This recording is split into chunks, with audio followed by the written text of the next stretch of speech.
टोपीवाला व्याख्यानमालेमध्ये आज आपले विचार व्यक्त करण्यासाठी या इथे उपस्थित असलेले आदरणीय चंद्रशेखरजी टिळक, ज्यांनी या कार्यक्रमाचं सूत्रसंचालन केले, ते आमचे मित्र श्री सतीश साटम, सतीश सामंत, टोपीवाला ज्ञान मंडळाचे सर्व पदाधिकारी, उपस्थित बंधूंनो आणि भगिनींनो, एक अतिशय चांगला उपक्रम गेले अनेक वर्ष या ठिकाणी राबवण्यात येतो. पलीकडे अनेक वर्ष बसण्याची सवय होती, पण साई सावलीच्या कृपेमुळे या ठिकाणी येण्याची भाग्य लाभलं. खरं म्हणजे आम्ही कधीच वक्ते होऊ शकत नाही.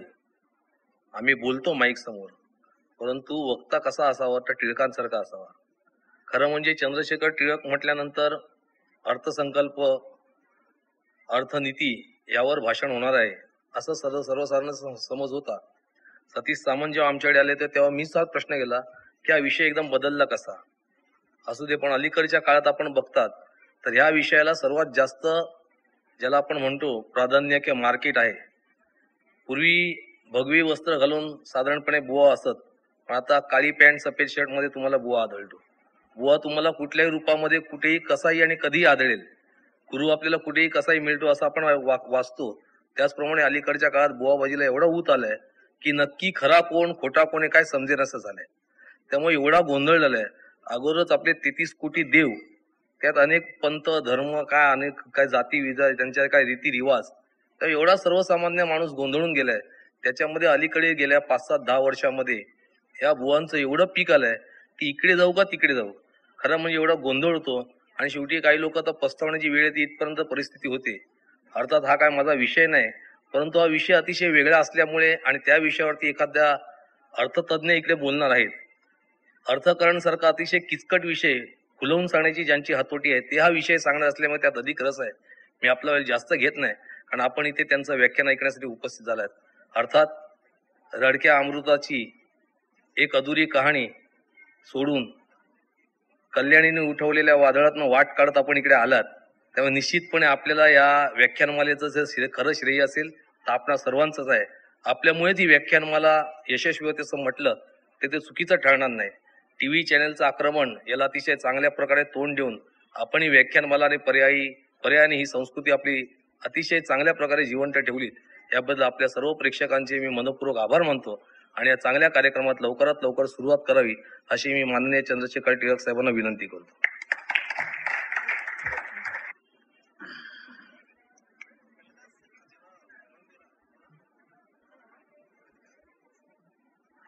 अगत्यशील आयोजक, प्रयत्नशील प्रायोजक आणि व्याख्यानप्रेमी श्रोते हो, आजकाल ही जी काही नवीन पद्धत सुरू झाली की वक्त्याला एकटं स्टेजवर सोडायचं आणि आपण खाली जायचं, ही कुठेतरी थांबली पाहिजे. हा विषय माझ्यासाठी नवीन असला तरी सुद्धा फार जोडे टोमॅटो मला खावे लागणार नाही त्याची मला खात्री आहे. ते माझ्यापेक्षा सुद्धा तुमच्यासारख्या श्रोत्यांच्या जाणकारीवरती अवलंबून राहून मी हे विधान केलेलं आहे. मगाशी सामंतांनी माझा परिचय करून देताना असं सांगितलं की मी 20 विषयावर बोलतो. प्रायोजक असं म्हणाले की चंद्रशेखर टिळकांचं नाव ऐकल्यानंतर पतपेढी तयार अशासाठी झाली की म्हणजे हा आर्थिक विषय असेल म्हणजे आपल्या पठडीत येतो. हा त्या दोघांचा दोष नाहीये. मी जेव्हा या विषयावर बोलणार आहे असं पेपरमध्ये गेले 2-3 दिवस येत आहे, तेव्हा माझ्या घरातल्यांच्या सकट सगळ्यांच्या मनामधला प्रश्न असा आहे की हा सद्गृहस्थ या विषयावर कसं काय बोलणार आहे. आता ते घरातले असल्यामुळे सद्गृहस्थ या शब्दापुढेही अनेक प्रश्नचिन्ह होती, हे काही वेगळेपणानं सांगायची गरज नाही. आता हा काही नवीन घोटाळा आहे का असाही मनामध्ये विचार आला, कारण मी मुळातला आर्थिक क्षेत्रातला माणूस. आणि मगाशी सतीश सामंतांनी एक उल्लेख जाणीवपूर्वक टाळला, पण तो गमतीनं सांगितलाच की 10 वर्षापूर्वी याच व्याख्यानमालेत मी आर्थिक घोटाळा या विषयावर बोलायला आलो होतो. कारण माझी कॅपिटल मार्केट मधली बहुतांश सर्व्हिस, मी 18 वर्ष या क्षेत्रात काम करतोय, ती घोटाळे तपासण्याचा अधिकारी अशीच आहे. हे पूर्णपणाने एवढ्यासाठी सांगितलं की तो घोटाळ्यात होता असं म्हणलात तर सगळीच पंचायत व्हायची. पण एक सांगतो की हा विषय मांडायचं कारण आहे मगाशी नाईक साहेब म्हणले तसं या विषयाला खूप मोठं मार्केट आहे म्हणून मी हा विषय मांडत नाहीये, कारण मार्केट इकॉनॉमिक्सचा विचार इतका मी अजून करत नाही. पण मगाशी चर्नी रोड स्टेशन पासून इथे येताना सतीश सामंतांची माझी चर्चा चालली होती आणि त्यावेळेला मी त्यांना असं म्हटलं की गेली 18-19 वर्ष मी सातत्याने अर्थसंकल्पीय विश्लेषणाचं कार्यक्रम करतोय आणि गेल्या 18 वर्षातल्या माझ्या भाषणांची संख्या 31 डिसेंबरला 1000 इतकी पूर्ण झाली आहे. आणि इतक्या सातत्याने आर्थिक विषयांचा अभ्यास केल्यानंतर एक गोष्ट जाणवायला लागली की अर्थशास्त्र हे सगळ्यात महत्वाचं आणि सगळ्यात मोठं असं समाजशास्त्र आहे. आणि जोपर्यंत ते समाजापर्यंत पोचत नाही तोपर्यंत ते वेगवेगळ्या पद्धतीनं वेगवेगळ्या स्वरूपात हे प्रकट होत राहतं. आणि ते प्रकट होण्याचं कारण जर कळलं नाही तर समाजकारणही कळत नाही आणि अर्थकारण त्याहून कळत नाही. आणि लोकशाही राज्य व्यवस्थेमध्ये समाजकारणाला उपयुक्त असं अर्थकारण करावं लागतं. साधं उदाहरण सांगतो की आपण असं म्हणतो की आपल्या देशाच्या अर्थव्यवस्थेमध्ये सेवा क्षेत्राचं प्राबल्य वाढतंय, ही गोष्ट खरी आहे. पण त्याचे केवळ आर्थिक परिणाम नसतात, त्याचे सामाजिक परिणाम असतात. आपल्या विचार करायच्या पद्धतीवर त्याचा परिणाम होतो, आपल्या बोली भाषेवर त्याचा परिणाम होतो, आपल्या घरातल्या व्यवहारांवर त्याचा परिणाम होतो, आपल्या घरातल्या वेळापत्रकावर त्याचा परिणाम होतो. या सगळ्याची चर्चा करणारा एक मोठा लेख हा येईल, हा रविवार नाही, त्याच्यानंतरच्या रविवारमध्ये लोकसत्तेमध्ये माझा यायचा आहे. हेही समाजशास्त्रीय रूप आहे. मग ते समाजशास्त्रीय रूप, अध्यात्माच्या मागचं समाजशास्त्रीय रूप, अर्थकारणाला जो मानवी चेहरा द्यायची चर्चा आपण सुधारणा सुरू झाल्यापासून आर्थिक सुधारणा गेली 10-12 वर्ष करतोय, याचं रूप, या सगळ्यामध्ये एक समान सूत्र आहे. आणि ते सूत्र म्हणजे राज्यकर्ते, समाजधुरीण आणि तुमच्या माझ्यासारखे सामान्य नागरिक यांच्यामध्ये संवाद असला पाहिजे. आणि पिढ्यानपिढ्या आपल्या देशामध्ये, आपल्या समाजामध्ये, आपल्या संस्कृतीमध्ये संवाद साधायचं काम करणारं महत्वाचं माध्यम अध्यात्म हे आहे.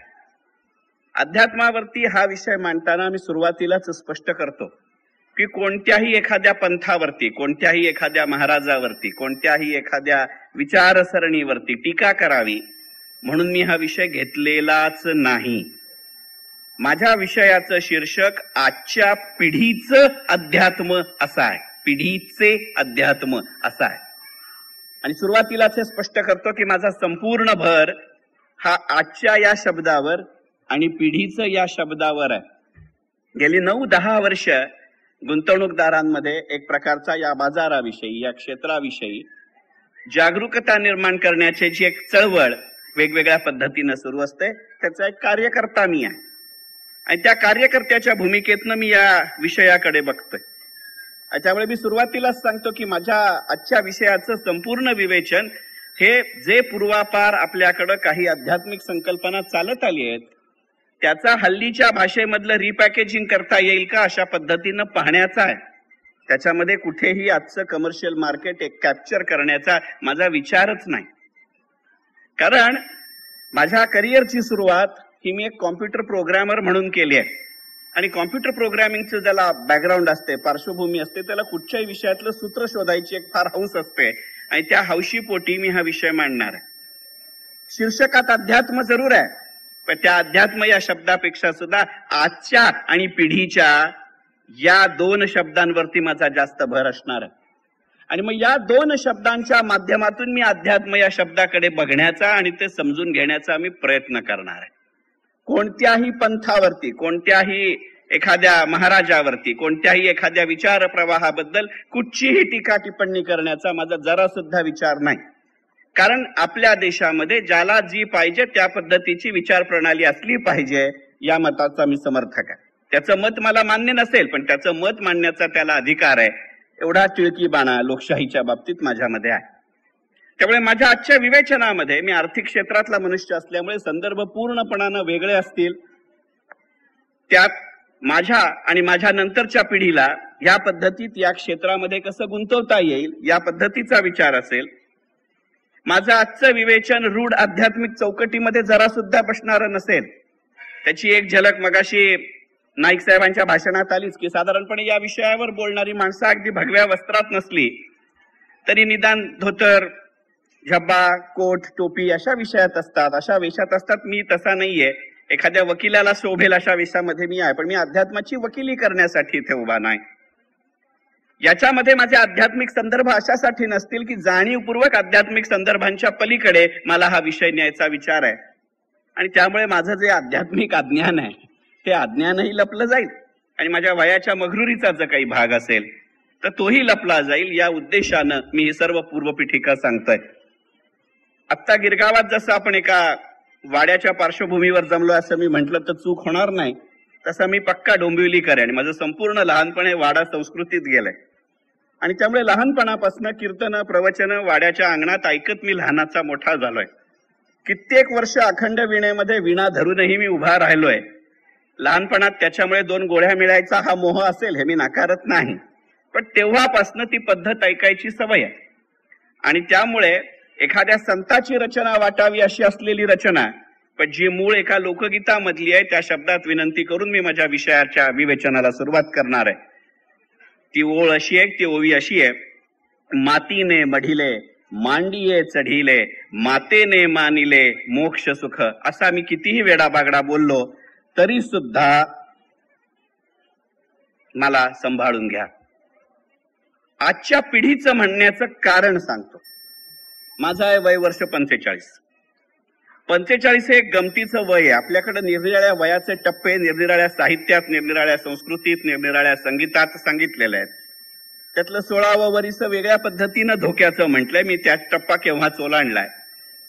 45 हे वय असं असतं की त्यावेळेला खरं सांगायचं म्हणजे आपल्या लहानपणी, आपल्या घडत्या वयात आपल्या आई वडिलांनी नेमकं काय सांगितलं आणि का सांगितलं हे कळलेलं असतं. आणि त्याच वेळेला आपली 10वी, 12वी, 13वी कॉलेजमध्ये जाणारी जी मुलं असतात त्यांच्यापर्यंत ते कसं पोचवायचं हा प्रश्न 45-46च्या पिढीला पडलेला असतो. आणि या पिढीला आणि या नंतरच्या पिढ्यांना उद्देशून मी आजच्या पिढीचं हा शब्दप्रयोग माझ्या संपूर्ण विवेचनामध्ये करणार आहे. म्हणजे साधारणपणे मी कुठच्या भूमिकेतनं हा विषय मांडतोय हे तुमच्या लक्षात यावं एवढ्या करता माझ्या वयाचा मी उल्लेख केला. याचं कारण असं आहे की ही जी पिढी आहे 45 आणि त्याच्या नंतरची, या पिढीला असं जाणवत आहे की आमच्या आयुष्यामध्ये याची देही याची डोळा एक संपूर्ण सामाजिक, सांस्कृतिक, आर्थिक संरचना ज्याची माझ्या आधीच्या पिढ्यांना सवय होती ती फार मोठ्या प्रमाणावर आणि फार वेगाने बदलतीये. आणि असा कुठचाही बदल जो असतो त्याला पटकन तयार होण्याचं नाही हा मानवी मनाचा एक स्वभाव आहे. सायकोलॉजीचे अनेक सिद्धांत त्याच्या संबंधामध्ये आहेत. मग जेव्हा असे बदल होत असतात ते स्वीकारायची आपली तयारी नसते, कारण आपली तशी नाखुशी असते. ते जेव्हा आपल्यावर आदळतात ते समजून घ्यायला वेळ मिळाला तर त्याला सामोरं जायची तयारी करता येते. पण आपण सर्वजण मान्य कराल की गेल्या 10-12 वर्षामध्ये हे बदल इतक्या वेगवेगळ्या पद्धतीनं आपल्यावर येऊन आदळले. साधं उदाहरण घेऊया ना, की मगाशी सामंत साहेब असं म्हणाले किंवा नाईक साहेब असं म्हणाले की या टीव्ही सिरीजच्या माध्यमातून तुम्ही व्याख्यानापर्यंत आलात. ज्या वेळेला ह्या व्याख्यानमालांची सुरुवात झाली असेल तेव्हा हा बदल नव्हता. आज मुंबईमध्ये विजेचा प्रश्न नाही, पण तुम्ही ठाण्याच्या जर पुढे गेलात तर प्रत्येक व्याख्यानमालेला त्याची वेळ, त्या भागात लाईट केव्हा जातात हे ठरवून करावी लागते. हाही बदलच आहे की नाही? हा घटक कधीही पूर्वी आपल्या अस्तित्वामध्ये नव्हता. हा बदल स्वीकारायला तुम्ही तयार व्हायच्या आत तो तुमच्यावर येऊन आदळतोय की नाही? ही दैनंदिन जीवनातली उदाहरणं अशासाठी दिली की असे बदल की जे तुमच्या हातात नाहीत पण त्याला सामोरं जावं लागतं. याचा संघर्ष मला आणि माझ्या नंतरच्या पिढ्यांना फार होतो. आणि त्याही दृष्टीनं मग आज जी निरनिराळी पेवं फुटतात त्याचा विचार आहे का हा आपण पाहिलं पाहिजे. प्रत्येकच मगाशी माझ्या एका सांगलीच्या भाषणाचा उल्लेख सामंत साहेबांनी केला. त्याचा वृत्तांत कालच्या लोकसत्तेत पान नंबर 10 वर आलाय. सांगलीला मी महाराजगिरीची मानसिकता या विषयावर बोललो. तिथलं माझं सूत्र असं होतं, ते सुरुवातीला अशासाठी सांगतो की त्या पार्श्वभूमीवर मला आजचा विषय मांडायचा आहे. महाराजगिरीची मानसिकता या माझ्या विषयाचं मार्केटिंग मला करायचं नाहीये. की आपण जेव्हा एखाद्या विशिष्ट पंथाला, विशिष्ट गटाला, एखाद्या महाराजाच्या नेतृत्वाखाली काम करणाऱ्या अनुयायांना उद्देशून एखादा शब्द वापरतो त्यावेळेला आपण सोयीस्कररित्या दुसऱ्यावर टीका करतो. पण महाराजगिरी तयार व्हावी अशी मानसिकता, आपण जर ती महाराजगिरी मान्य करण्याची मानसिकता स्वतःची तयार करतो म्हणून होते. आपणच जर आपल्या महाराजांकडेही फार निरपेक्षपणानं काटेकोरपणानं पाहायची तयारी असेल तर त्यांच्याकडनंही चांगल्या वर्तनाची अपेक्षा ठेवता येते. पण मुळातच प्रत्येक जण तुमच्या माझ्या सकट आपल्याला परवडेल, आपल्याला पेलवेल अशाच गुरुच्या शोधात असतो. मग आपण जर आपल्या सोयीनं गुरु शोधणार असू तर गुरुही त्याच्या सोयीनं त्याचं वर्तन सुधारणार की नाही आणि स्वीकारणार की नाही. मग एखाद्यावरती टीका करताना आपणही त्याला कितपत हातभार लावला याचा विचार करणार आहोत की नाही. बरं, हा विचार मी काही वेगळेपणाने सांगतोय किंवा फार शास्त्रीय दृष्टिकोनातनं सांगतोय अशातला भाग नाही. कारण मुळामध्ये अध्यात्म हा जो शब्दप्रयोग आहे त्या अध्यात्म या शब्दप्रयोगाचंही वर्णन पाहूया ना. मी मुद्दामून धर्मकोशामध्ये किंवा शब्दकोशामध्ये त्याचा अर्थ काय हे विवरित केला हे सांगू इच्छित नाही, कारण मला तिथेरी जायचं नाहीये. अध्यात्म या पोथ्यांच्या बाहेर जास्त असतं हे सांगणारे टिळक काही पहिले नाही, चंद्रशेखर तर नक्कीच नाही. मुळामध्ये आपल्या सर्व संत साहित्यामधले जे आपल्याला भावणारे संत आहेत, जे आपल्याला भावणाऱ्या ओव्या आहेत, जे आपल्याला भावणारे अभंग आहेत, ते सगळे याच तत्वाचा उल्लेख करणारे आहेत असं आपल्या लक्षात येतंय की नाही. आणि मुळात मी जो 45-46 या वयाचा उल्लेख केला याचं कारण असं आहे की माझ्या पिढीला ना इतकं पूर्णपणाने सगळं वाचायची सवयच नाहीये. माझ्या आधीच्या पिढ्यांना ती होती. माझ्या पिढीचं वर्णन मी जेव्हा माझ्या प्रोफेशनल लाईफमध्ये ट्रेनिंग कोर्सेस घेतो त्याला मी नेहमी गमतीनं 21 मोस्ट लाईकली जनरेशन असं म्हणतो. कारण आम्ही ला गेल्यानंतर कॉन्ट्रॅक्ट ऍक्ट मूळ पुस्तकातनं वाचत नाही. मुल्ला आणि मुल्ला केवढं मोठं आहे मरोदे म्हणतो. आम्हाला असं वाटतं की झॅबवाला हे टेक्स्टबुक आहे, पण खरं सांगायचं म्हणजे झॅबवाला हे लॉवरचं गाईड आहे. मग गाईडही वाचायचं नसतं. आम्ही 10वी-12वीत असतो तेव्हा क्लासला जातो आणि त्याची जो रेडीमेड नोट्स देतो त्याला आम्हाला फार आवडतो. त्या क्लासला जाताना सुद्धा तो जर जानेवारी-फेब्रुवारी नंतर क्लासला न येता मोस्ट लाईकली प्रश्नोत्तर दिली तर तो आम्हाला जास्त आवडतो. मग इतकं झटपट इन्स्टंट असं सगळं आयुष्य आम्ही का जगू शकतो? तर माझ्या आधीच्या पिढीने कष्ट करून एका विशिष्ट प्रकारचं आर्थिक स्थैर्य मिळवलेलं असतं. त्यांनी स्वतःनी त्यांच्या आयुष्यामध्ये जे कष्ट केलेले असतात ते कष्ट माझ्या आणि माझ्या नंतरच्या पिढीला करायला लागू नये अशी त्यांची इच्छा असते. या संपूर्ण प्रक्रियेमध्ये आम्ही एक अत्यंत सुरक्षित असं जीणं जगलेलं असतो. आणि मग या सुरक्षित जगातनं जेव्हा आम्ही आमच्या व्यवसायाच्या निमित्तानं, आमच्या नोकरीच्या निमित्तानं खऱ्या दुनियेमध्ये जातो तिथे आम्हाला असे कोणीही गॉडफादर नसतात. मग जे चटके लहानपणी बसायला हवे होते ते त्यावेळेला बसल्यानंतर आम्ही भांबावून जातो.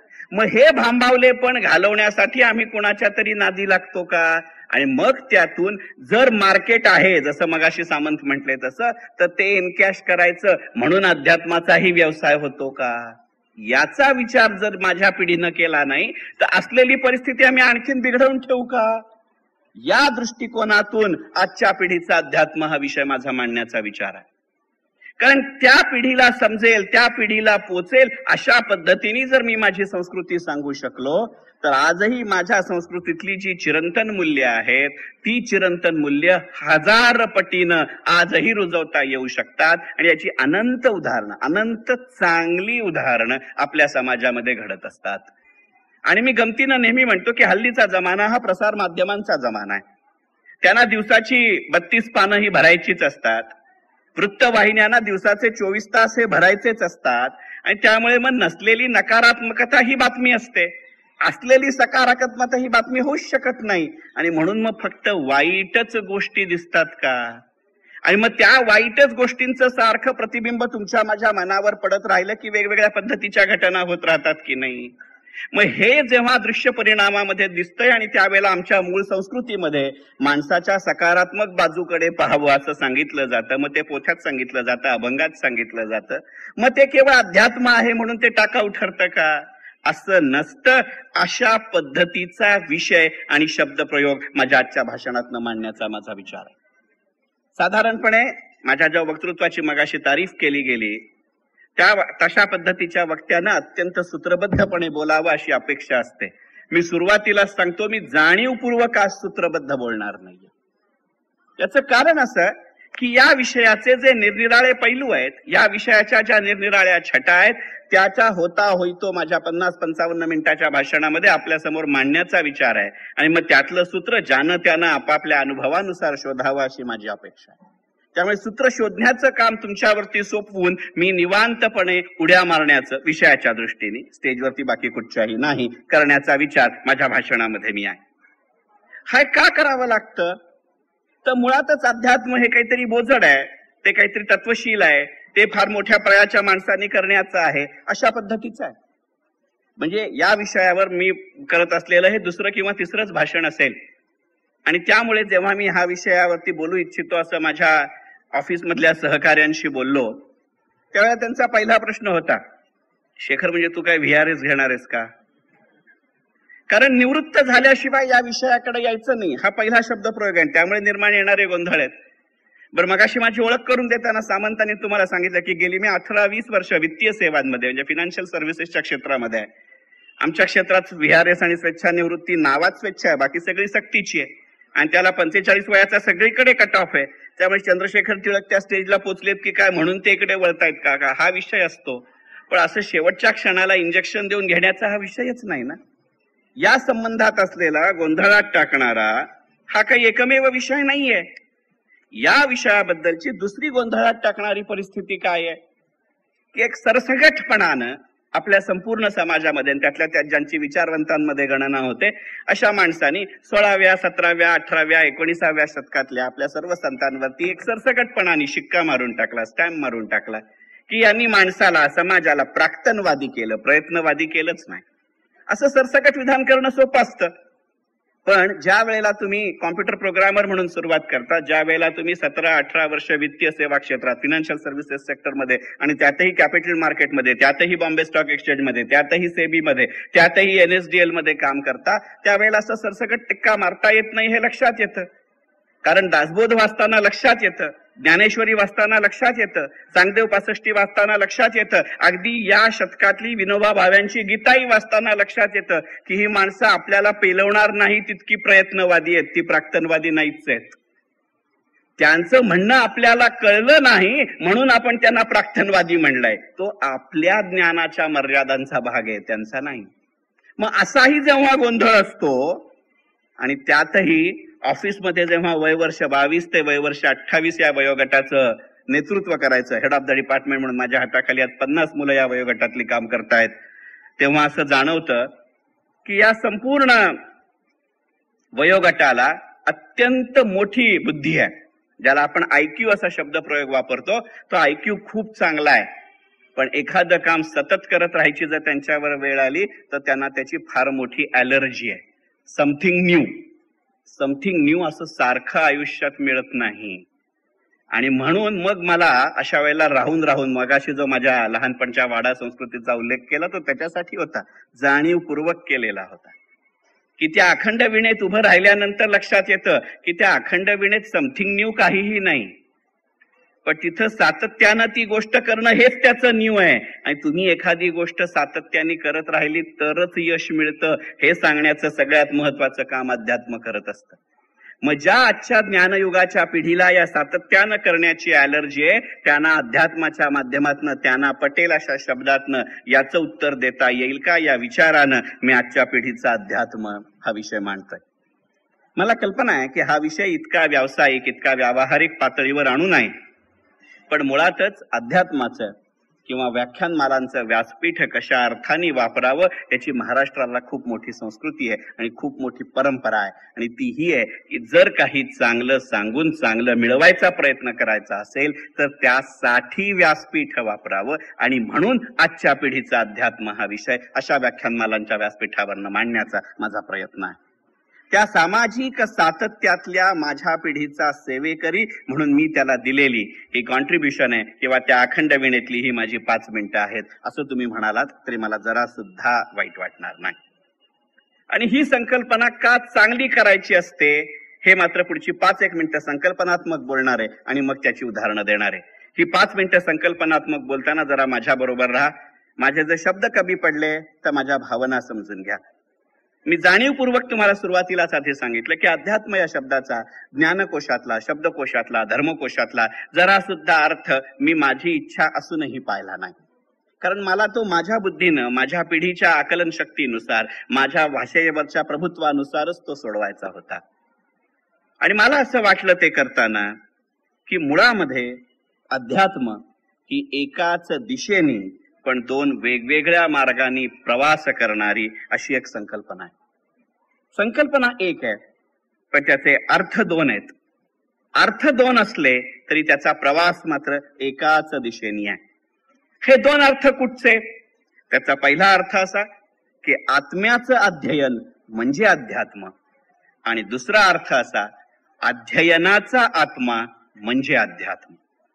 वरवर पाहताना हे दोन शब्दप्रयोग पूर्णपणाने वेगळे वाटतात आणि ते वेगळ्या दिशेनं जातात असं वाटतं. पण मी माझ्या विवेचनाच्या नंतरच्या भागामध्ये असं स्पष्ट करू इच्छितो किंवा तुम्हाला सांगड घालून दाखवू इच्छितो की हे वरवर पाहताना वेगवेगळ्या दिशेनं जाणारे वाटतात, पण प्रत्यक्षात ते एकमेकांना परस्पर पूरक अशा पद्धतीच, आपण लहानपणी जसं वाड्यामध्ये साखळी खेळायचो तशा पद्धतीचा असा हा एक अत्यंत सुंदर बौद्धिक क्रीडेचा प्रकार म्हणजे अध्यात्म हे आहे. कारण अध्ययनाचा आत्मा या शब्दाला फार मोठ्या प्रमाणावर निदान आपण 20व्या आणि 21व्या शतकामध्ये भर दिला पाहिजे किंवा महत्व दिलं पाहिजे. कारण आपण 21व्या शतकाला ज्ञानयुग असं म्हटलंय. मग अध्ययन हाच आत्मा हे ब्रीद असणाऱ्या ज्ञानयुगात राहताना एका वेगळ्या संदर्भानं, एका वेगळ्या अर्थानं, पण रूढ शब्दातल्या अध्यात्म याकडे जाण्या वाचून आपल्याला पर्याय राहत नाही.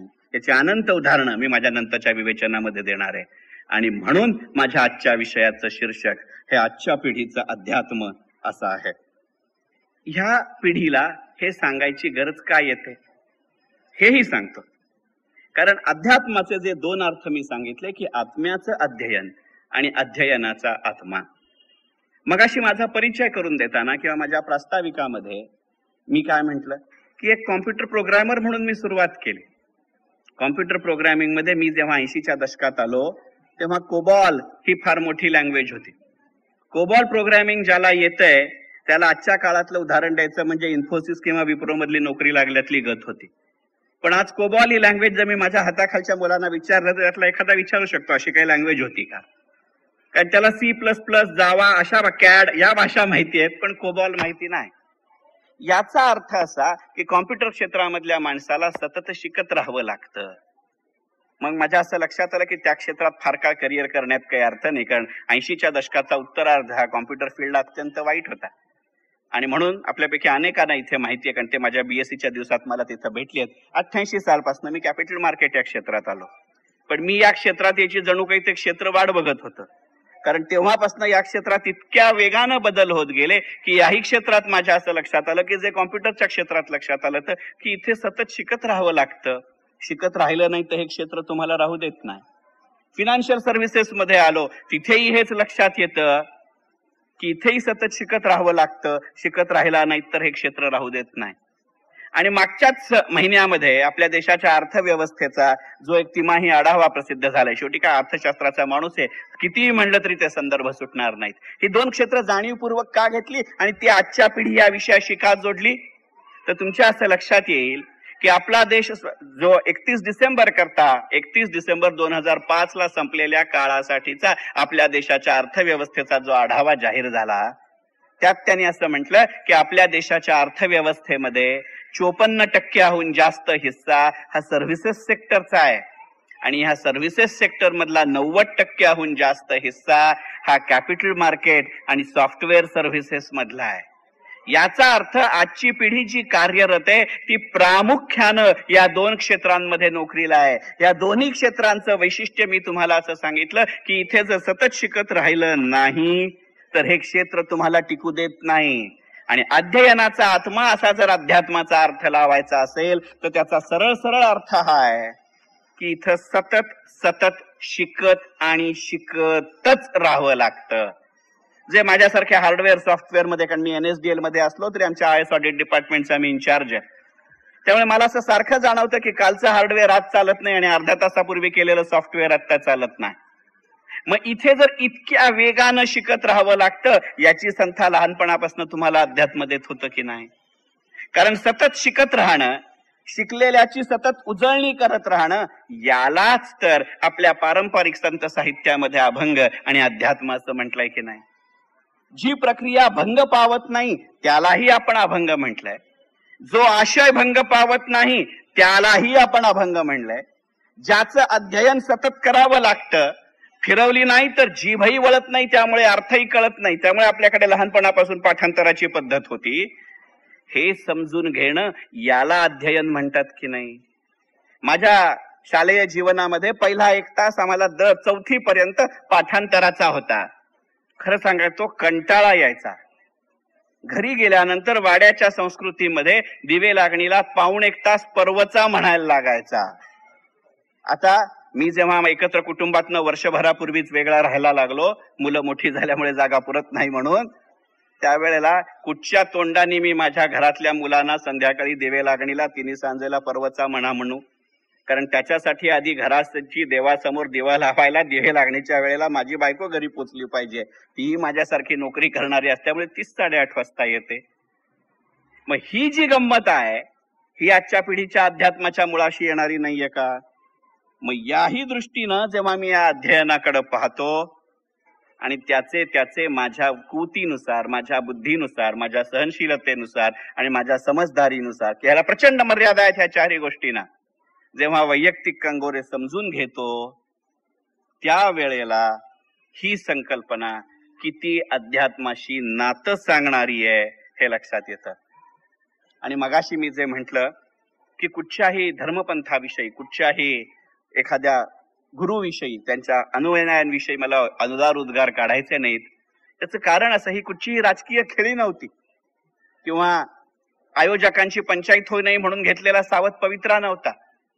याचं कारण असं आहे की जेव्हा या विषयाचं वाचन करायला सुरुवात केली त्यावेळेला माझ्या लक्षामध्ये आलेली गोष्ट ही आहे की अध्यात्म ही संकल्पना फक्त हिंदू धर्मात आहे असं जर आपण समजत असू तर ते चुकीचं आहे. मला आवडलं असतं ते असती तर, काहीतरी अभिमानाने म्हणता आलं असतं. टिळक नावाच्या माणसाला हिंदू धर्माचा राग असण्याचं काहीच कारण नाही. मी तितकाच कट्टर अभिमानी. अध्यात्म हा शब्द नसेल, परंतु अशा पद्धतीच्या संकल्पना आहेत.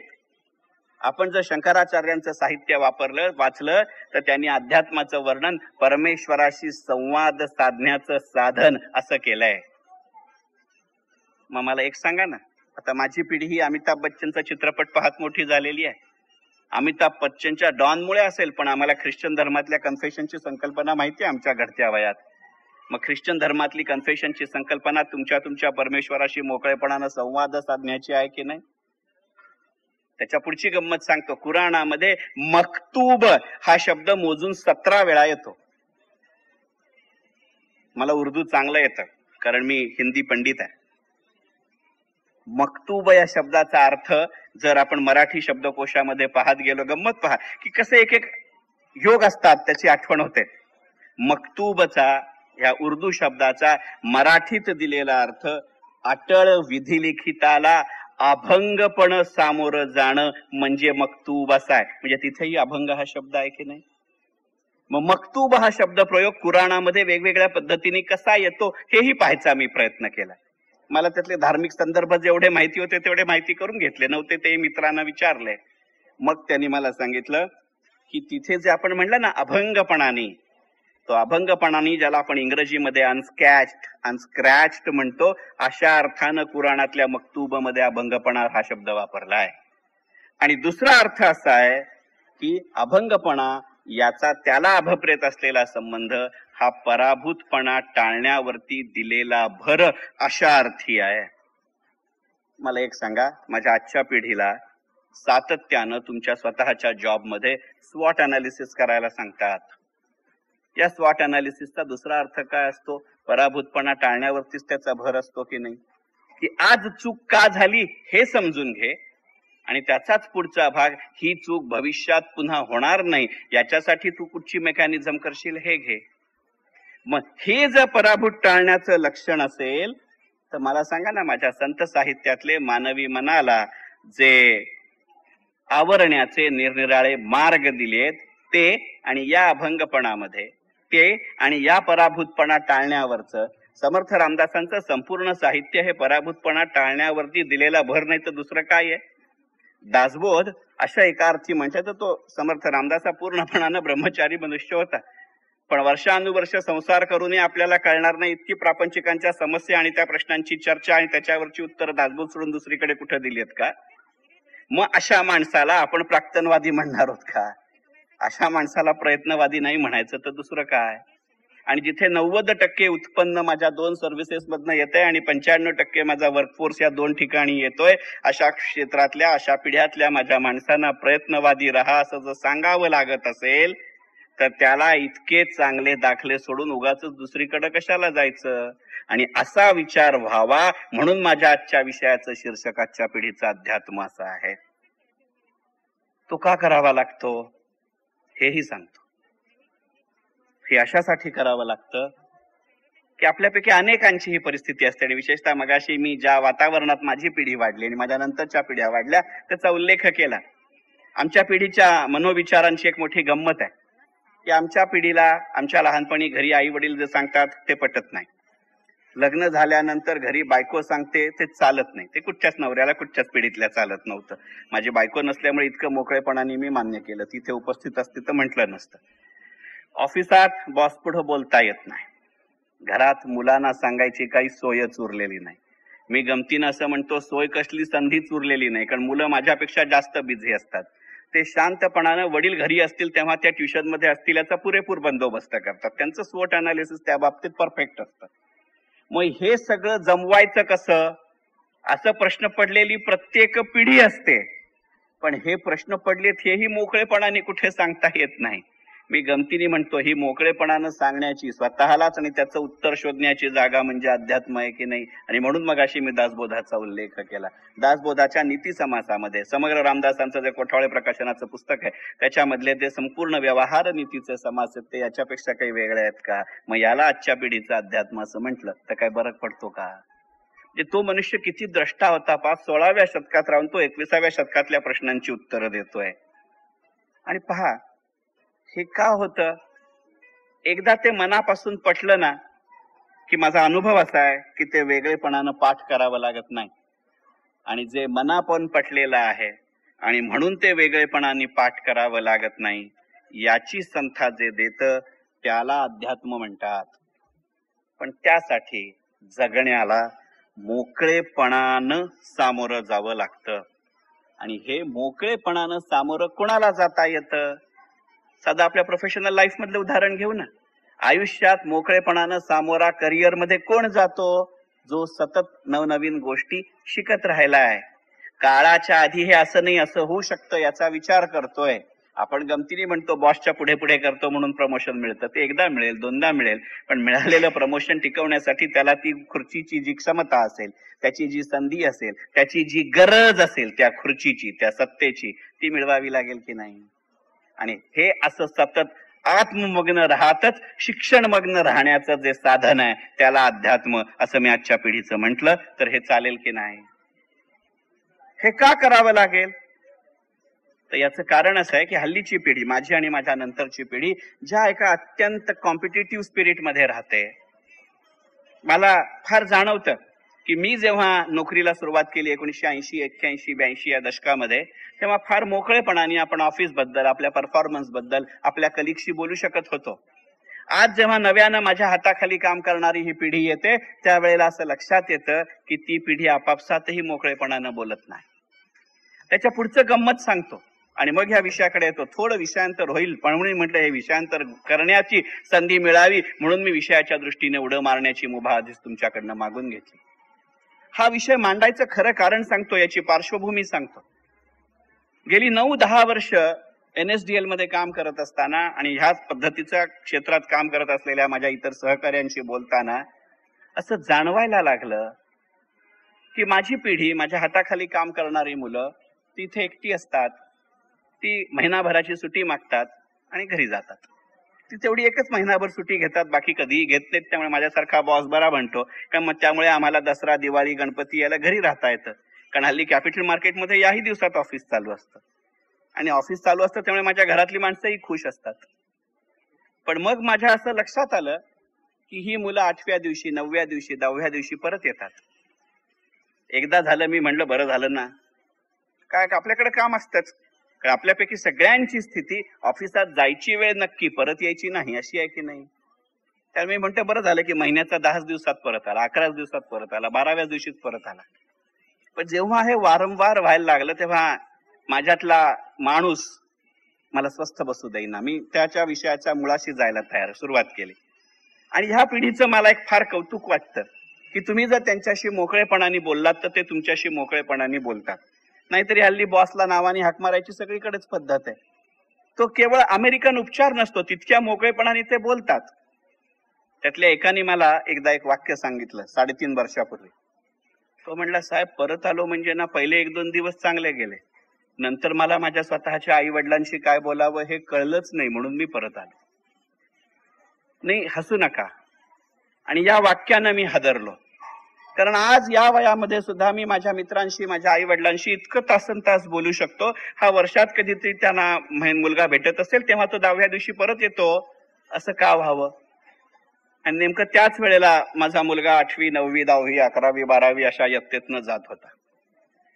आणि मग माझ्या लक्षात आलं की काय होतं, मुलगा 8वी पास झाला की माझ्या पिढीतले बाप भले त्याला बीकॉमला साला पास क्लास मिळाला असेल, पण त्याची इच्छा अशी असते की ते पोरग इंजिनिअरिंग आणि मेडिकलला गेलं पाहिजे. त्या मुलाच्या दुर्दैवाने जर त्याला 10वीत चांगले मार्क मिळाले 90% वगैरे वरती, तर तो मेलाच.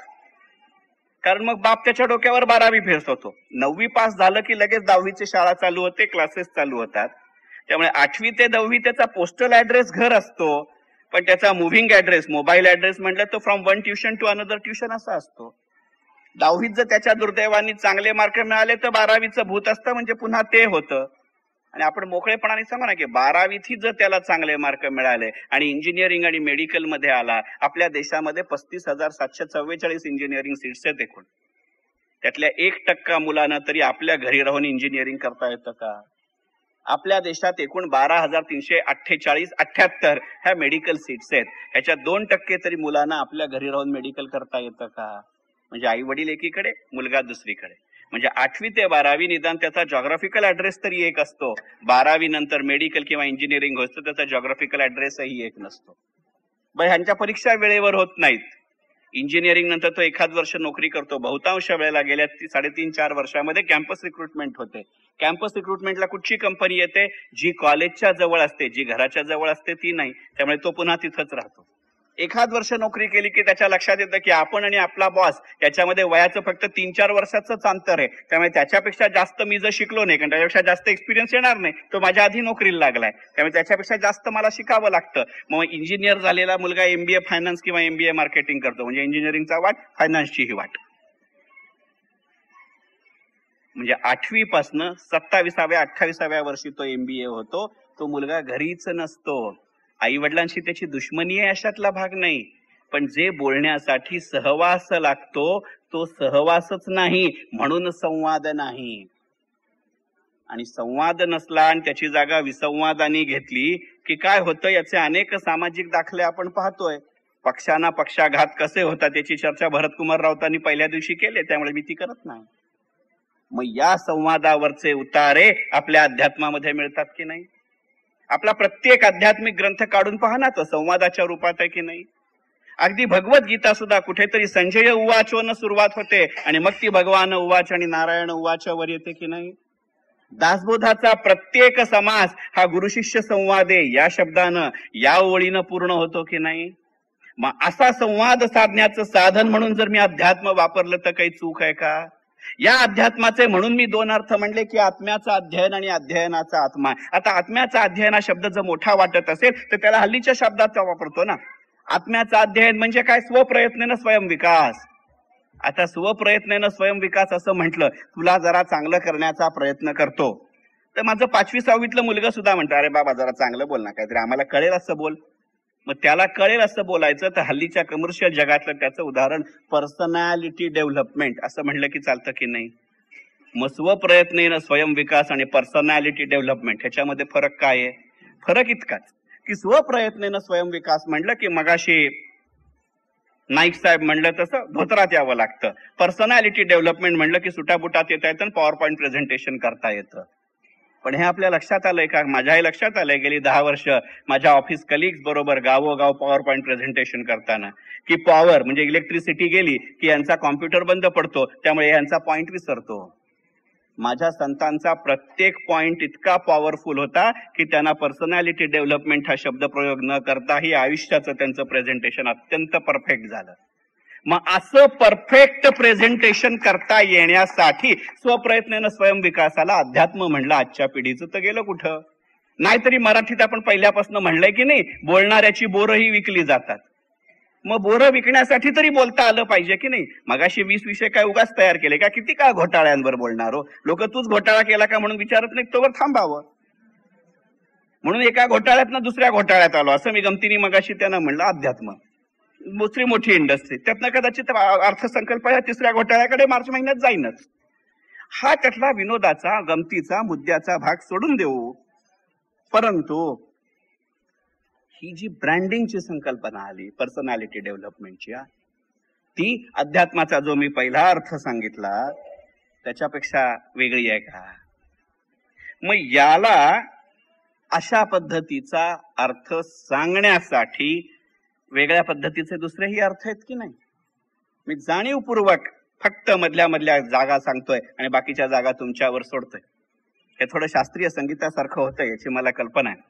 शास्त्रीय संगीतातला जो खरा दर्दी रसिक असतो, जाणकार असतो, तो गायकानं सोडलेल्या जागात खरा आनंद शोधत असतो, गायकानं घेतलेल्या जागात नसतो. आणि तुम्ही दर्दी श्रोते आहात त्याची मला कल्पना आहे, कारण टोपीवाला व्याख्यानमालेची तेवढी पुण्याई नक्की असेल.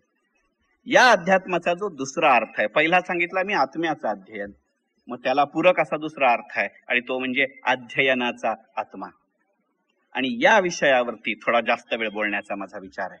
म्हणजे मी तुमचा ऑलरेडी इतका वेळ घेतलाय, पण थोडं माझ्या बरोबर सहन करा, कारण हा विषय जास्त प्रॅक्टिकल आहे आणि हा विषय तुमच्या माझ्याशी जास्त जवळ येत आहे, कारण ही सतत चालणारी अशी प्रक्रिया आहे. आणि आपण आज ज्या सामाजिक संदर्भांमध्ये राहतोय त्यामध्ये या संकल्पनेचा दुसरा अर्थ जाणून घेणं जास्त गरजेचं आहे. हा सामाजिक संदर्भ काय आहे? मी मगाशी म्हटलं तसं की आजच्या आपल्या युगाला ज्ञानयुग असं म्हटलंय. आजच्या ज्ञानयुगात मगाशी मी म्हटलं तसं आधी कोणतीही गोष्ट मुळात शिकावी लागते. जी शिकायची ती मनापासून शिकावी लागते. जे मनापासून शिकायचं तेही आपण का शिकतो हे कळावं लागतं. कसं शिकतो हे कळवून घ्यावं लागतं. कुणासाठी शिकतो हे पाहावं लागतं. कशासाठी शिकतो हेही विचारात घ्यावं लागतं. मी जाणीवपूर्वक अत्यंत सावधपणा आणि सावकाशपणानं हे 4 गोष्टी सांगितल्या. काय? की आधी मुळात कोणतीही गोष्ट शिकावी लागते, जी शिकायची ती मनापासून शिकावी लागते. अध्यात्माची तत्वचर्चा करणारी जी पुस्तकं आहेत, जे सिद्धांत आहेत, त्याच्यात अध्यात्माचे जे 4 आयाम सांगितले आहेत ते याच्यापेक्षा जरा तरी वेगळे आहेत का? नाहीत, हे मी सांगतो. अध्ययनापासून सुरुवात केली म्हणून शिकणं हा क्रियापद वापरलं. पण जर रामदासांच्या करुणाष्टकाचा विचार केला तर आपल्या दैनंदिन आयुष्यात आपण ज्या ज्या क्रिया करतो ती सगळी क्रियापद, जसं संस्कृतमध्ये क्रियापद चालवतात की नाही, तसं क्रियापद या 4 कसोट्यांवरती चालवता येईल. आणि तरीही ती सर्व क्रियापद सार्थपणानं चालतील, कारण हे प्रश्न राहतात आणि ते संदर्भहीन होत नाहीत.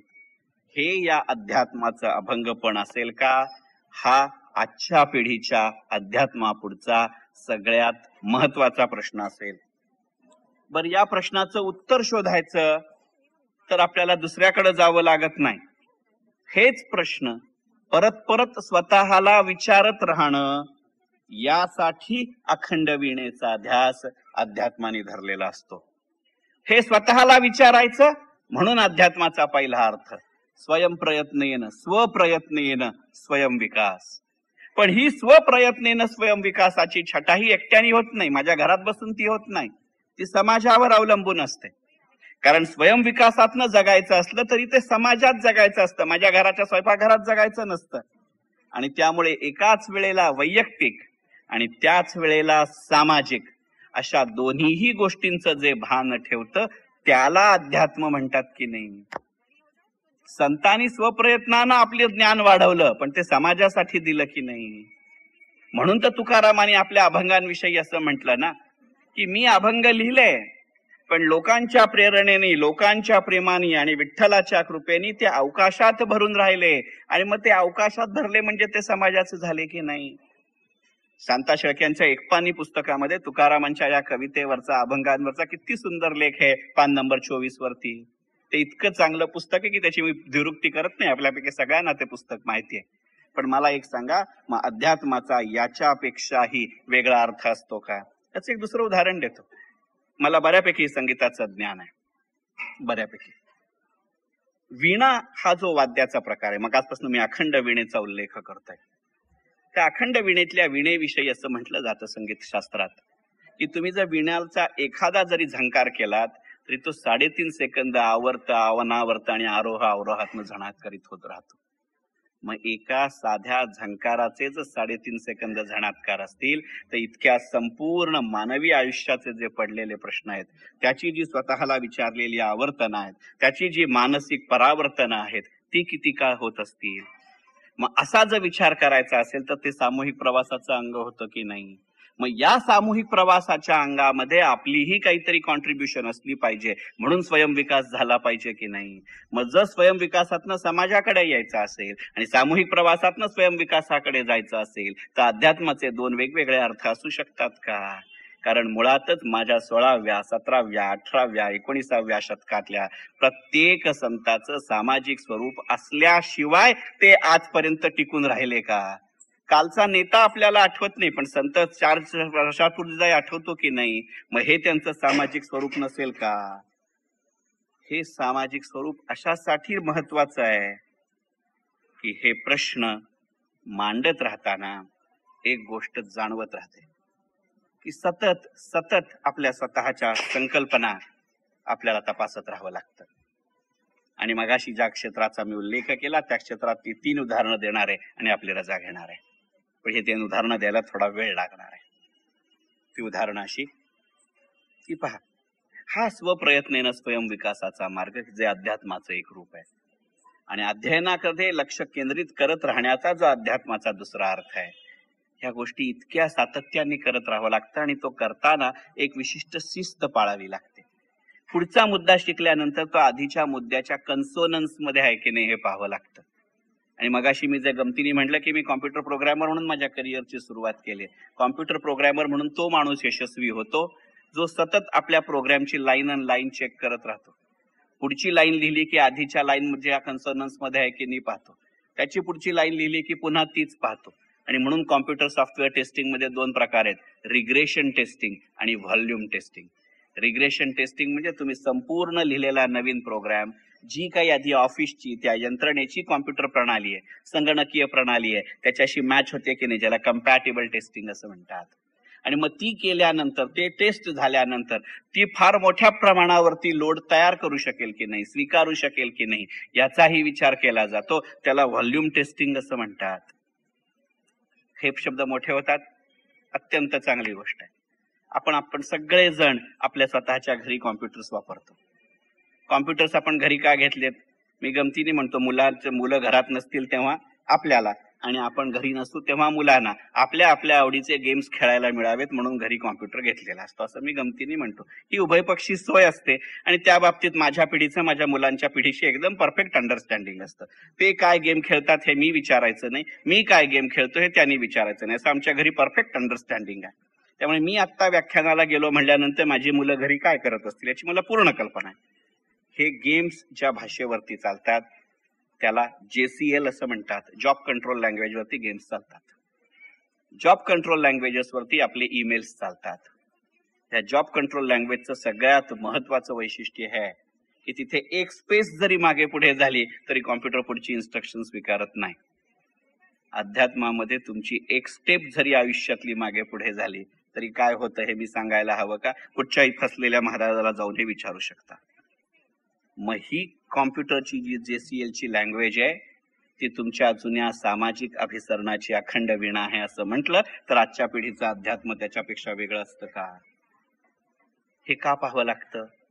कारण लँग्वेज म्हटलं की गंमत असते. कारण लँग्वेजेसचे भाषेचे प्रश्न हे कालानुरूप बदलत नाहीत, ते कालसापेक्ष असतात. कालानुरूप बदलतात, ते कालसापेक्ष असतात. मग अध्यात्मापुढे निर्माण झालेले प्रश्न, संत साहित्यापुढे निर्माण झालेले प्रश्न, संत समाजापुढे निर्माण झालेले प्रश्न, संत जीवनापुढे निर्माण झालेले प्रश्न, हेही कालसापेक्ष नव्हते का? ज्ञानेश्वरांच्या मुंजीची गंमत आपण त्यावेळेला वाचली, पण आता मुंजच होते की नाही इथपासून प्रश्न आहे की नाही. नामदेवांच्या भाषेविषयी आपल्या महाराष्ट्रामध्ये अडचणी होत्या, पण याच नामदेवांचे अभंग पंजाबी सिखांच्या धर्मग्रंथामध्ये समाविष्ट झाले, त्यांच्याकडे नव्हता. रामदासांची भाषा वाचताना जाणवतं की नाही की आपण सगळीकडे अ हा प्रत्यय नकारी म्हणून, नकारात्मक म्हणून मराठीमध्ये वापरतो. अ हा प्रत्यय बाहुल्यकारी अशा अर्थाने रामदासांनी मागवलाय की नाही, वापरलाय की नाही. आणि तरीही रामदासांचे प्रश्न आज आपल्याला पडतात का? नाही पडत. कारण या मोजपट्ट्या काळानुरूप बदलतात, हे आपण मान्य केलेलं आहे. ते आपण मान्य का केलं? तर आपण रामदासांचा एक अत्यंत महत्वाचा मुद्दा हा मान्य केला. रामदासांचा तो मुद्दा काय होता की रामदासांचं जर संपूर्ण साहित्य वाचलं तर लक्षात येणारी गोष्ट आहे की रामदास असं म्हणतात की अध्यात्म या संकल्पनेमध्ये मीला महत्व आहे.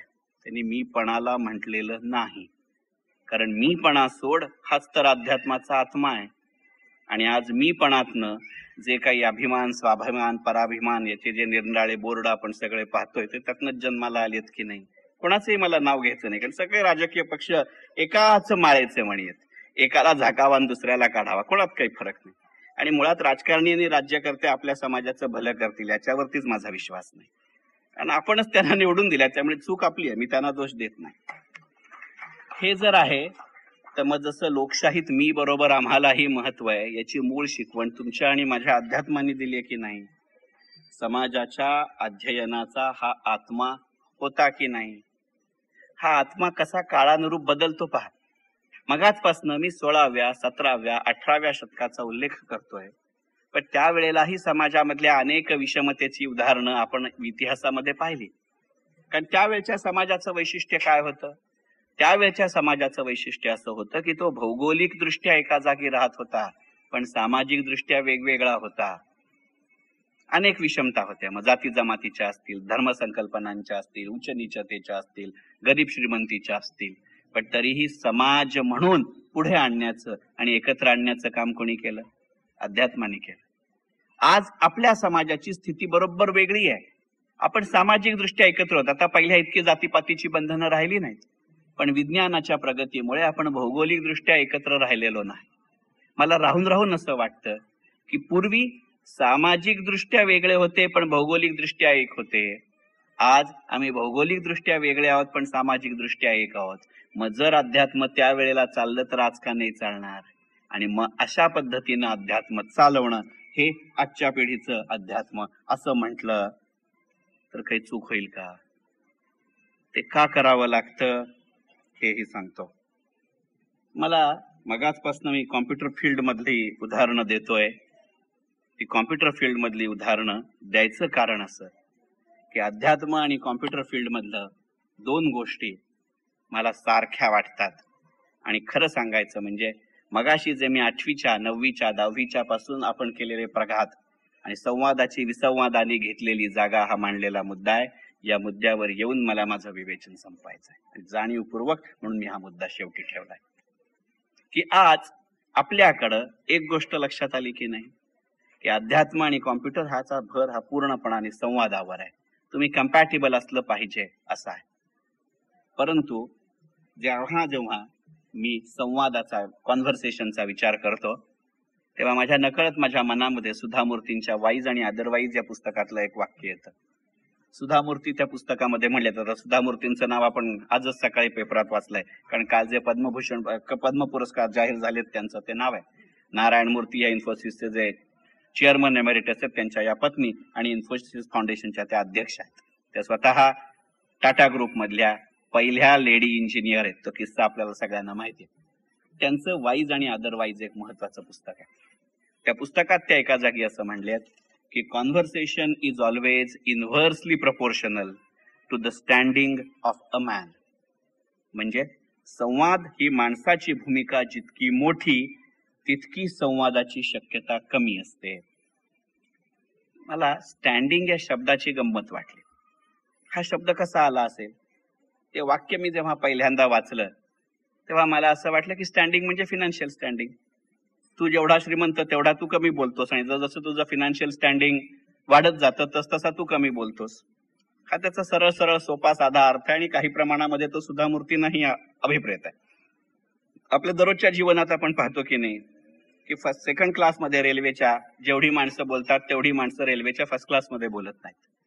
जेवढी माणसं रेल्वेच्या फर्स्ट क्लासमध्ये बोलतात तेवढी ती विमानाच्या इकॉनॉमी क्लासमध्ये बोलत नाहीत. जेवढी ती विमानाच्या इकॉनॉमी क्लासमध्ये बोलतात तेवढी ती विमानाच्या बिझनेस क्लासमध्ये बोलत नाहीत. जेवढी ती अंतर्गत देशांतर्गत विमान वाहतुकीच्या बिझनेस क्लासमध्ये बोलतात तेवढी ती परदेश वाहतुकीत बोलत नाहीत. हे फिनान्शियल स्टँडिंगची गंमत आहे की नाही? पण खरं सांगायचं म्हणजे परदेश प्रवासात जास्त काळ असतो तेव्हा शेजाऱ्याशी बोललो तर जास्त वेळ जातो. तू किती वेळ झोपणार, किती वेळ खाणार, किती वेळ दारू पिणार? मग त्याच्या शेजाऱ्याशी माणसाशी बोललास तर चालेल की नाही, पण तेव्हा तो बोलत नाही. असंही एक रूप आहे का? तर ते असेल. पण नंतर माझ्या लक्षात आलं की हे वाक्य त्याच्या पलीकडे जातं. आपण जेव्हा एखादा मनुष्य आपल्या भूमिकेसाठी ताठपणाने ठामपणाने उभा राहतो तेव्हा त्याला आपण इंग्रजीत काय म्हणतो? He stood for his point. हे स्टँडिंगचं रूप आहे. वाक्य काय आहे? Conversation is always inversely proportional to the standing of a man. मग या स्टँडिंगचा अर्थ काय? एक ठाम निग्रही मनोभूमिका म्हणजे स्टँडिंग. मग ह्याला आणखीन काही वेगळे शब्द प्रयोग आहेत का, अर्थ आहेत का? हे मी डिक्शनरीत पाहिलं आणि मग माझ्या असं लक्षात आलं की स्टँडिंग याला विरकरांच्या जुन्या डिक्शनरीत 3 अर्थ दिलेत. ग्रह, आग्रह आणि पूर्वग्रह म्हणजे स्टँडिंग.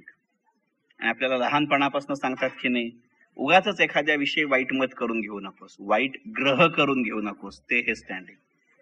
त्या ग्रहाचा आग्रह धरू नकोस. दुसरा आग्रह, यातनं तुझ्या मनात पूर्वग्रह निर्माण होतील. मग संवाद कमी होईल की नाही? कारण जितका ग्रह जास्त तितके आग्रह जास्त, जितके आग्रह जास्त तितके पूर्वग्रह जास्त, जितके पूर्वग्रह जास्त तितका संवाद कमी, आणि संवादाची गरज जितकी जास्त तितका तो कमी असतो. हे सांगायची जागा तुमच्या आणि माझ्या मनामधली ही त्रुटी दूर करण्याचं काम अध्यात्माने केलं की नाही? अध्यात्म हा केवळ संत, अध्यात्म हा केवळ श्लोक, अध्यात्म केवळ संकेत नसतो. अध्यात्म हे सामाजिक संकेतातून निर्माण होत असतं. मी म्हटलं तसं की मगाशी तुम्हाला सामंतांनी सांगितलं आणि मीही सांगितलं की माझी संपूर्ण करिअर ही आर्थिक घोटाळे तपासण्यातली आहे. आणि माझा स्फूर्त मी केलेलं एक सूत्र असं होतं, गणित असं होतं, त्याचा अध्यात्माशी संबंध आहे की घोटाळा ज्यानं केला अशी ज्याच्याविषयी शंका आहे तो माणूस वाचायला सुरुवात करायची. आणि माझा अनुभव असा आहे की तो जर 50च्या 60च्या पुढचा असेल तर तो वाचायला सोपा जातो, 50च्या आतला असेल तर तो वाचायला कठीण जातो. म्हणजे माझ्या वयाचा असेल तर वाचायला कठीण जातो, माझ्या वडिलांच्या पिढीचा असेल तर तो वाचायला खूप सोपा जातो. त्याचं कारण असं आहे की त्या पिढीतल्या माणसाला तुम्ही कितीही वाह्यात म्हणलात, कितीही चोर म्हणलात, तरी त्याची अशी नैतिक चौकट पक्की असते. मी कोणाचंही उदात्तीकरण करू इच्छित नाही, म्हणजे हर्षद मेहताईचे नाही, केतन पारेखचे नाही, कुठच्याही घोटाळ्याचंही नाही. याचं कारण असं आहे, त्यावेळचा समाज कायद्यावर बोट ठेवून नाही चालला, त्यावेळचा समाज कायद्याचं बोट धरून चालला. हा शब्दाचा खेळ नाहीये, यातला अर्थ लक्षात घ्या. ज्याला कायद्यावर बोट ठेवायचंय, माझी पिढी, तो म्हणतोय कायद्यात सांगितलेलं नाही, मी करणार नाही. मी 10 वर्षापूर्वी इथे बोललो तर तेव्हाही कदाचित हे उदाहरण दिलं असेल की हर्षद मेहताच्या स्कॅमचं जर मला वर्णन करायला सांगितलं एका वाक्यात तर ते मी असं करीन, neither prescribed nor prohibited practices means Harshad Mehta. ज्याच्यावर कायद्यानं बंदीही घातलेली नाही पण ज्या कायद्यानं सांगितलेल्याही नाहीत अशी कार्यपद्धती म्हणजे हर्षद मेहता. त्याच्या आधीच्या पिढीने ते नसतं केलं, कारण कायद्यावर बोट ठेवून ती पिढी नाही चालली, कायद्याचं बोट धरून ती पिढी चालली. मग कायद्याचं बोट धरून कुठची पिढी चालते? कायद्याचं बोट धरून ती पिढी चालते जिचा कायद्यापेक्षाही समाजाच्या संकेतांवरती जास्त विश्वास असतो. असे समाजाचे संकेत जे सत्सद्विवेक बुद्धीवरती आधारित असतात. मग जिथे सत्सद्विवेक बुद्धीवरती आधारित सामाजिक संकेत आहेत, ती एखादी कायद्यात सांगितलं नाही किंवा सांगितलंय म्हणून ती गोष्ट करायची किंवा न करायची थांबत नाही. अशाची चांगली उदाहरणं मी माझ्या लहानपणीही, मी मगाशी जाणीवपूर्वक डोंबिवलीचा उल्लेख केला. एक साधं उदाहरण सांगतो, ते आज अनाठाही वाटतं, पण ह्यातनं समाजाचे संकेत कसे बदलतात किंवा सुरू होतात हे लक्षात येतं. अगदी 2-3 वर्षापूर्वीची घटना आहे. म्हणजे मी 42-43 वर्षाचा असेल. कधी नव्हे ते मी डोंबिवलीत जीनची पॅन्ट घालून चाललो होतो. मी सहसा घालत नाही, पण घालून चाललो होतो. एक जुने शिक्षक भेटले. बरं, ते ज्या शाळेत शिक्षक होते त्या शाळेचा मी विद्यार्थीही नव्हतो. म्हणजे 42व्या वर्षी तर विद्यार्थी असणं शक्यच नाही, पण जेव्हा मी विद्यार्थी होतो तेव्हाही नव्हतो. ते 5-7 मिनिटं माझ्याशी बोलले आणि मग त्यांना जिथं जायचं होतं ते ठिकाण आलं तर ते मला थांबून असं म्हणले, तुझ्याकडनं शेखर ज्या आमच्या अपेक्षा आहेत ना, त्यात हे जीनची पॅन्ट घालणं बसत नाही, तू हे करू नकोस. त्यांनी असं सांगितल्यावर माझ्या हे मनातही नाही आलं की आता झालं ना, आता मिळवलं मी सगळं. हा काय माणूस मला सांगतो. मी घरी पोचायच्या त्यांनी माझ्या घरी आई वडिलांना फोन करून सांगितलं होतं की मी शेखरला असं बोललो. त्यांनी असं बोललंय हे माझ्या आई वडिलांना कळल्यावर माझ्या आई वडिलांच्याही मनामध्ये आलं नाही की ह्या माझ्या मुलाला ते असं का म्हणले. आणि हे जेव्हा मला घरी गेल्यावर माझ्या वडिलांनी सांगितलं की वाजपेयी सरांचा फोन आला होता आणि ते असं असं म्हणाले, क्षणभर माझ्या मनामध्ये विचार केला की जर माझ्या मुलाला आत्ताच तो शाळेत जाताना शाळेतल्या शिक्षकांनीही काही सांगितलं तर मी त्या शिक्षकाशी जाऊन भांडतो की नाही. म्हणजे माझा शिक्षकापेक्षा मुलावर जास्त विश्वास, हा संस्कार मी माझ्या कृतीतनं माझ्या मुलाला करणार असेल तर मी कायद्यावर बोट ठेवून वागलो की नाही. माझ्या आधीची पिढी कायद्याचं बोट धरून चालली आणि हा विचार ज्या क्षणी माझ्या मनात आला त्या क्षणी मला माझं पुढचं चित्र स्पष्ट झालं. माझ्या आधीची पिढी कायद्याचं बोट धरून चालली, माझी पिढी कायद्यावर बोट ठेवून चालली. माझ्या नंतरची पिढी कदाचित कायद्याला बोट असतं हे विसरेल, कारण कायद्यानी ज्यांच्याकडे बोट दाखवायचं आज कायदाच त्यांच्याकडे बोट दाखवतोय की नाही. पहा ना, पोलीस, कालचा पेपर काढा ना, प्रजासत्ताक दिनाच्या दुसऱ्या दिवशीचा पेपर, एका पानावरती 4 पोलीस अधिकाऱ्यांच्या गोष्टी सांगतं. 6 महिन्यापूर्वीचा पेपर काढा ना, ज्या न्यायाधीशानं न्याय द्यायचा तो नॉन बेलेबल वॉरंट चुकवून पळाला अशी बातमी. माझा पोलीस यंत्रणेवरती किंवा न्यायालयाचा मला अपमान नाही करायचा, पण पोलीस, न्यायालय, शिक्षण, सहकार ही क्षेत्र कशासाठी आली होती? समाजाचं भलं करण्यासाठी आली होती. यांनी समाज हे नाम नाही ठेवलं, समाज हे स्वतःचं विशेषण बनवलं. माझा सहित ते हे 4 म्हणून ते समाज झालं की नाही. मग जर आमची आध्यात्मिक बैठक, आमची आध्यात्मिक चौकट पक्की असती तर हे झालं असतं का? त्यामुळे जो तुमच्या हिताचं सांगतो तो रूढार्थानं कितीही तिराईत वाटला तरी तो तिराईत नसतो असं सांगणारा समाज म्हणजे साहित्य, म्हणजे संस्कार, म्हणजे अध्यात्म असं म्हटलं तर चालेल का? असं नसणं ही सामाजिक पोकळी असते. आणि आज ही सामाजिक पोकळी फार मोठ्या प्रमाणावर जाणवते आणि म्हणून आजच्या अनेक सामाजिक अशांततेच्या गोष्टी जाणवतात. आणि म्हणून आजच्या पिढीतली काही उदाहरणं मला सांगितल्याशिवाय राहत नाहीत. मी वेळ जास्त घेतोय, मला 10 मिनिटं द्या. 10 मिनिटाच्या आत बस, ही जबाबदारी माझी. मला 2-3 छोटे छोटे किस्से सांगायचे, कारण ते सांगितल्याशिवाय मला चैन नाही पडणार. मी जेव्हा कोबाल प्रोग्रामिंगचा अभ्यास करायला लागलो तेव्हा कोबाल प्रोग्रामिंग वरचं बायबल असं म्हणता येईल, अंतिम शब्द असं पुस्तक म्हणजे जॉन रॉजर्सचं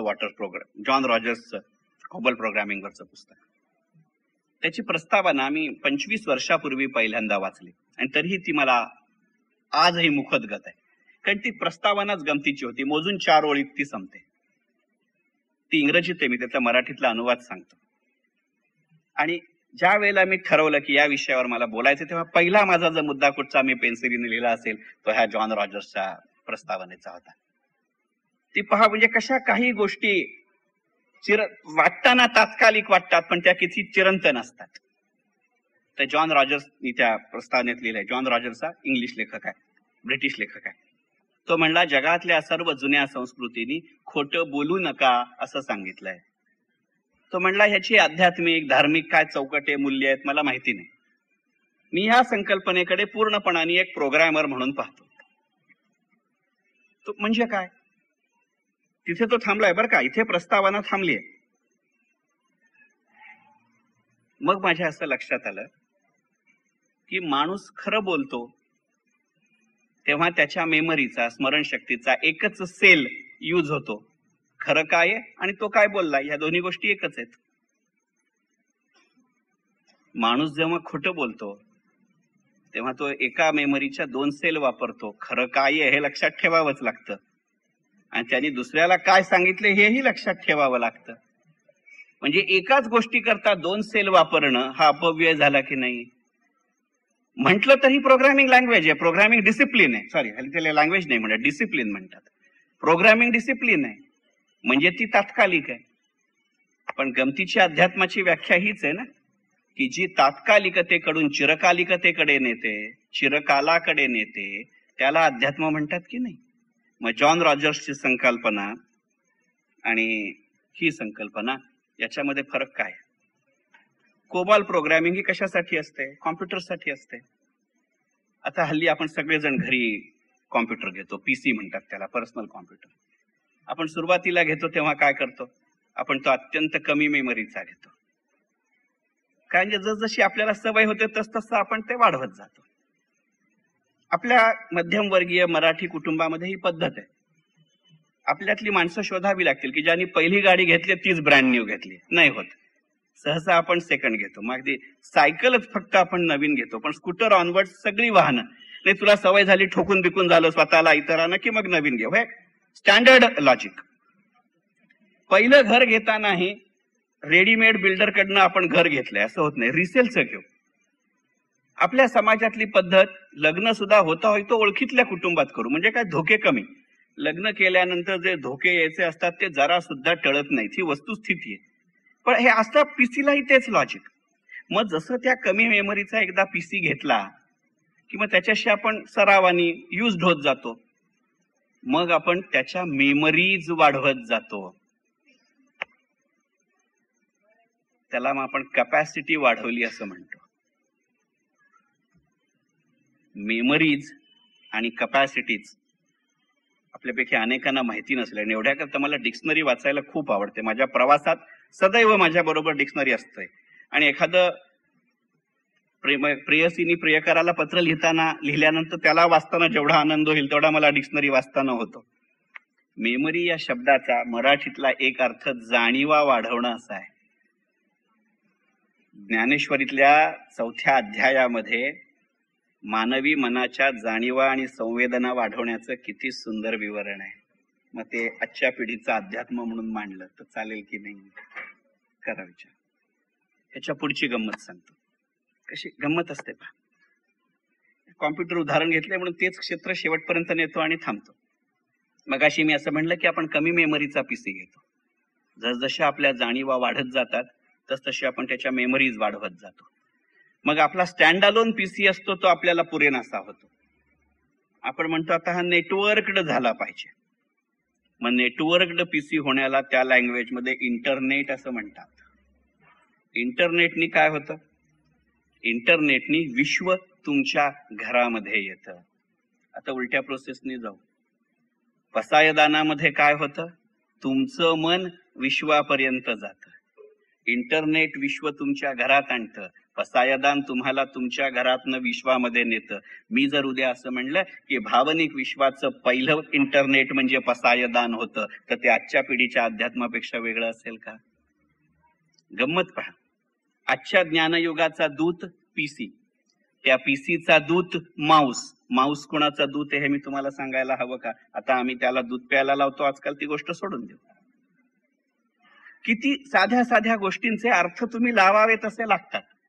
माझ्या घरी माझी आजी होती, आता वारली ती नेहमी सांगायची की तिने सांजेला नख कापू नकोस.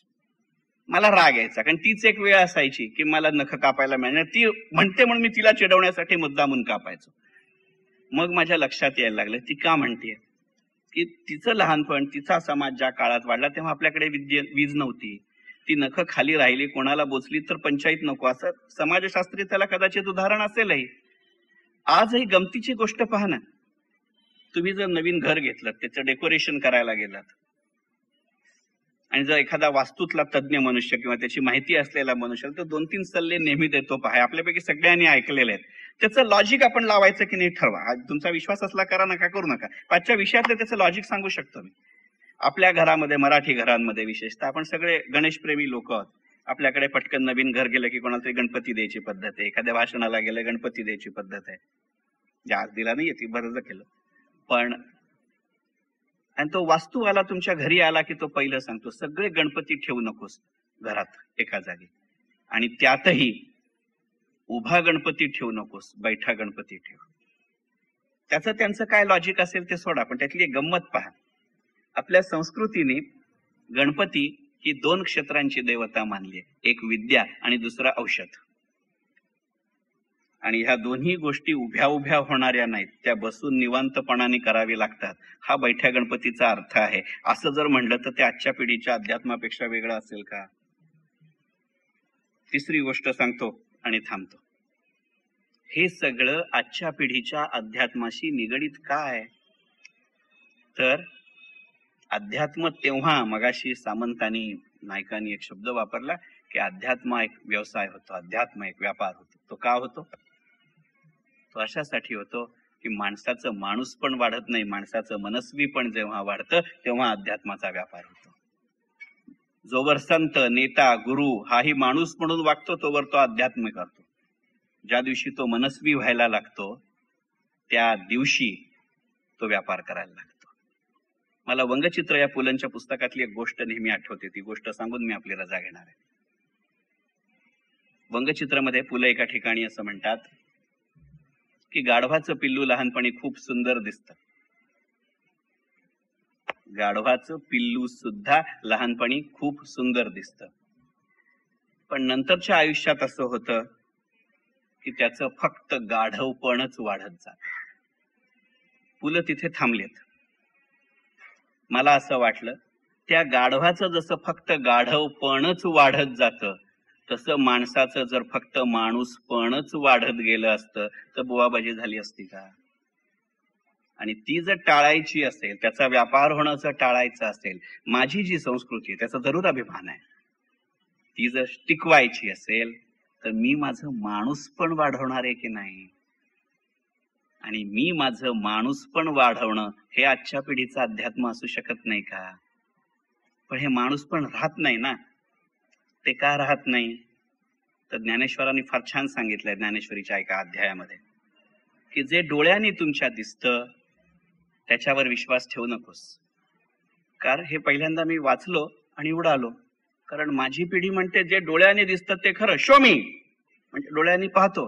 माझी पिढी असं काही तावातावानी बोलायचं असलं की इंग्रजीत बोलते, ते चुकीचं बोलते. आणि I have seen it with my on eyes असलं इंग्रजी आम्ही फाडतो. अरे आता मी माझ्याच डोळ्यांनी पाहणार ना, मनात आणलं तरी मी दुसऱ्याच्या डोळ्यांनी पाहू शकणार नाही ना. आपण आयुष्यात एकच गोष्ट डोळ्यांनी पाहत नाही आणि ती म्हणजे स्वप्न. स्वप्न मनाला पडतात, स्वप्न डोळ्याला नाही पडत. आणि म्हणून ज्ञानेश्वर म्हणले की जे डोळ्याने दिसतं त्यावर विश्वास ठेवू नकोस. हे वाक्य मी वाचलं रे वाचलं, आणि मला माझ्या लहानपणचं वसंत कानेटकरांचं एक नाटक आठवलं. त्या नाटकाचं नाव आहे मला काही सांगायचंय. त्या नाटकाच्या शेवटी माणसाची फार सुंदर व्याख्या आहे. कानेटकर काय म्हणले? कानेटकर असं म्हणले की जसं दिसतं तसं नसतं म्हणून जग फसतं असं जग म्हणतं. पण हे अर्धसत्य आहे. संपूर्ण सत्य हे आहे की जसे आपण नाही तसं आपण असावं, निदान इतरांना दिसावं आणि त्यावर सगळ्यांनी फसावं, यासाठी आजन्म धडपड करतो, त्याचं नाव माणूस. मग या माणसाचं माणूस पण वाढवायचं जे काम करतं त्याला अध्यात्म म्हणतात. मग ते फक्त म्हाताऱ्यांनाच लागू आहे, ते फक्त निवृत्तांनाच लागू आहे, ते फक्त स्वेच्छानिवृत्तांनाच लागू आहे असं कोणी सांगितलं? जो जो माणूस आहे त्या सगळ्यांना ते लागू आहे की नाही? त्याचं माणूस पण वाढवणं आहे. मी इतका वेळ जसा नाही, किती चालू आहे हे तुम्हाला दिसू नये म्हणून मी धडपड करतोय. मी किती चालू आहे हे तुमचं लक्षात यायच्या आत आजच्या पिढीचं अध्यात्म या विषयावर बोलण्याचं माझं अध्यात्म मी पूर्ण करतो. मनपूर्वक धन्यवाद.